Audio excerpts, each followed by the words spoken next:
হে everyone, আসসালামু আলাইকুম and welcome to ইফতাস diary. তো আজকে আমি ঘুম থেকে উঠেই দেখি যে বৃষ্টি পড়ছে।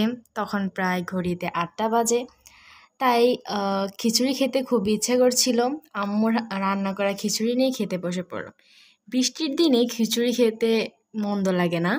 আমাদের বাসায় খুব মানে সবাই খিচুড়ি পছন্দ করে। তো আম্মুকে বলেছিলাম যে খিচুড়ি খেতে ইচ্ছে করছে। তো আম্মু আজকে ডিম ভাজির সাথে খিচুড়ি রান্না করেছিল। খিচুড়িটা খেতে খুবই মজা লাগছিল আর বৃষ্টির ওয়েদার সাথে এনজয় করছিলাম। খিচুড়ি সবারই একটা পছন্দের খাবার।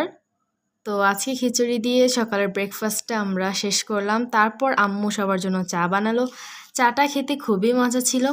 যেহেতু আমার এক্সাম চলছে আর সানডে আমার হায়ার ম্যাথ পরীক্ষা, তাই একটু পড়তে বসেছিলাম। তো পরীক্ষার মাঝখানে পড়তে না বসলে কী করে হবে, তাই আমি কিছু আমার হোমওয়ার্ক শেষ করছিলাম।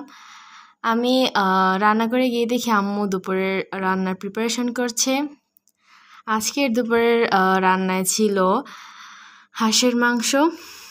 গোসল করে আসতে আসতে প্রায় 2টা বাজে। তখন নামাজ পড়ে খেতে বসে পড়লাম।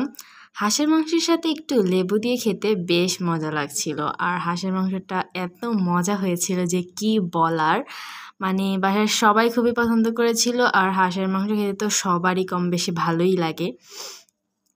তারপর আমি খাওয়া দাওয়া শেষ, সোনার বাংলাদেশ করে একটু পড়তে বসেছিলাম। তারপর বিকেলের দিকে একটু রোদ উঠেছে। তখন আমার লাগানো এই মানি প্ল্যান্ট গাছটাকে একটু যত্ন দিচ্ছিলাম, একটু পানি দিলাম। তারপর বিকেলের দিকে ছাদে উঠে দেখি আকাশ আবার মেঘ করেছে। That's it. Thank you so much.